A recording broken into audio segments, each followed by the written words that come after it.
Glória a Deus, glória a Deus. Nosso tema hoje é quando a esperança acaba.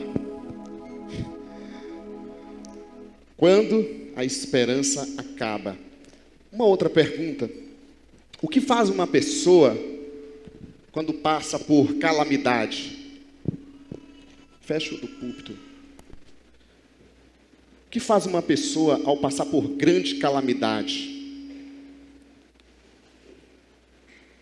Diz o ditado nosso que a esperança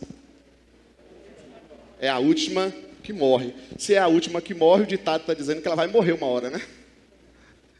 Mas a Bíblia diz para nós, lá em 1 Coríntios 13, depois de falar de todos os dons, fala de todos os dons, ela vai dizer que, a Bíblia vai dizer que os dons passam, acabam as profecias, e permanece o quê? Lembra desse texto lá em 1 Coríntios 13? A fé, a esperança e o amor. Então, essa esperança ligada à fé bíblica, ao amor de Deus, a Bíblia vai mostrar para nós que não acaba. E eu concordo, se é a Bíblia que está dizendo, quem sou eu para questionar alguma coisa? No entanto, em muitos momentos da nossa vida, parece que a esperança some. Então, mesmo que a Bíblia mostre para nós que a esperança permanece, na prática da nossa vida, em muitos momentos a gente se sente sem esperança, sim ou não? O que faz uma pessoa ao passar por uma grande calamidade? Exemplo, a perda de um ente querido. Quem já perdeu um ente querido sabe o tamanho da dor, é ou não é?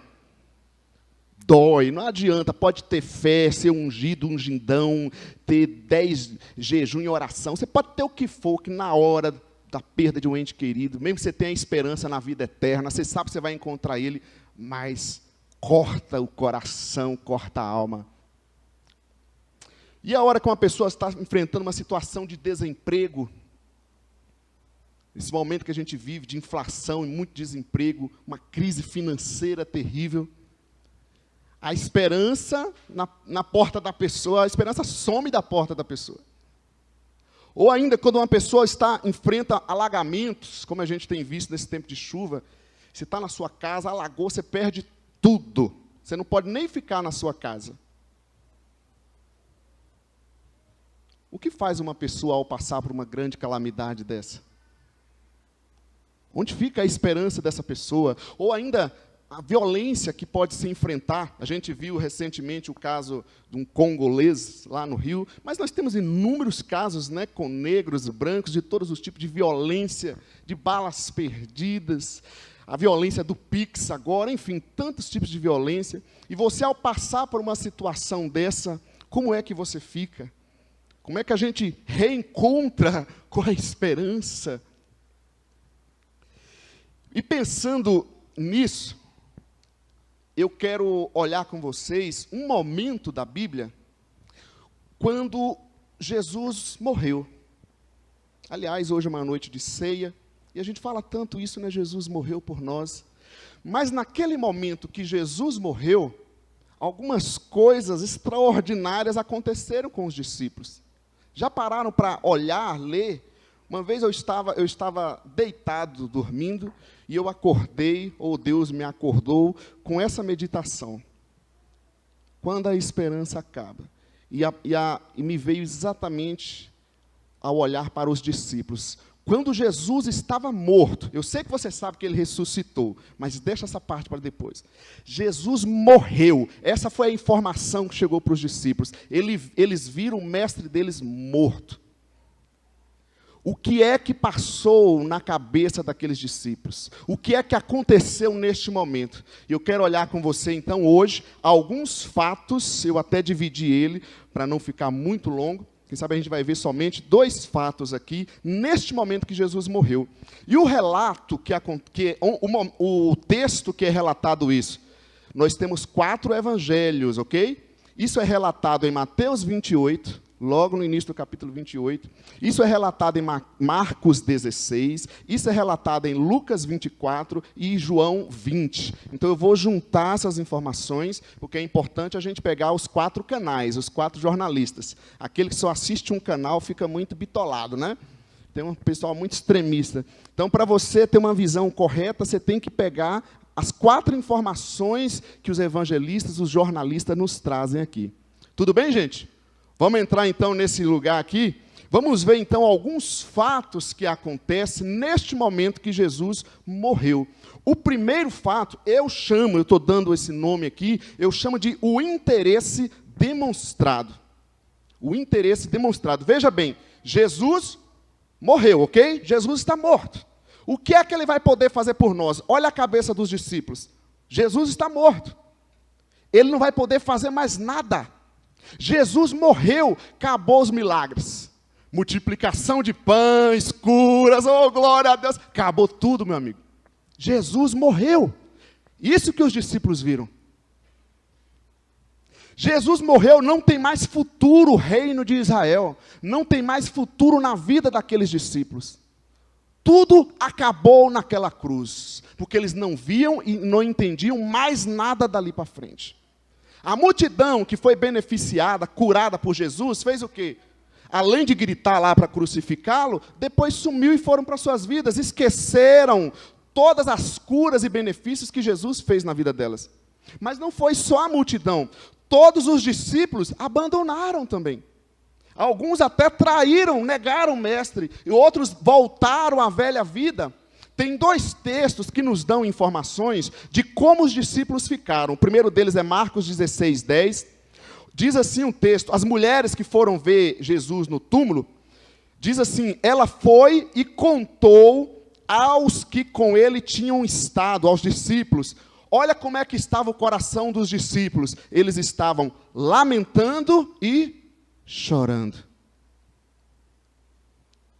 Depois que Jesus morreu, era assim que os discípulos estavam, lamentando e chorando. Um outro texto, versículo 12 agora, Marcos 16, 12. Depois Jesus apareceu noutra forma a 2 deles, Jesus já ressuscitado e aparecendo para eles, diz o texto, olha a situação dos discípulos, estando eles a caminho do campo, voltando ao trabalho, voltando à velha vida, antes de conhecer Jesus Cristo. E eu estou dizendo para você que o primeiro fato que eu vejo aqui é o interesse demonstrado, ou seja, depois que Jesus morreu, o que é que ficou? Se não tinha mais milagre, não tinha um mestre, não tinha futuro, o que sobrou no coração daqueles discípulos? O que é que eles demonstraram?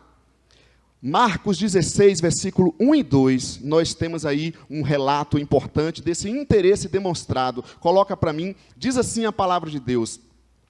Quando terminou o sábado, Maria Madalena, Salomé e Maria, mãe de Tiago, compraram especiarias aromáticas para ungir o corpo de Jesus.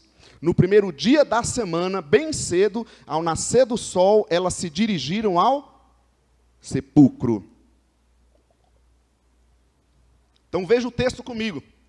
Nós vimos que os outros discípulos estavam como? Se lamentando, chorando, voltando à velha vida.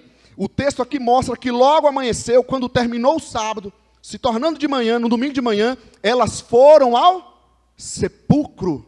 Quem que foi, gente? As mulheres. Os homens estavam aonde, gente? Jonatas falou de Maria Madalena, né? Na quinta. Tá aí. Quem que foi lá? As mulheres. O texto aqui mostra para nós Maria Madalena, Salomé e Maria, mãe de Tiago. Tinha que ser mulher, né? O que elas fizeram, diz o texto? Elas compraram especiarias, gastaram dinheiro, enquanto os outros discípulos, você lembra que eles estavam indo embora, trabalhar? Essas mulheres aqui gastaram dinheiro para ir até o corpo de Jesus. Fazer o quê?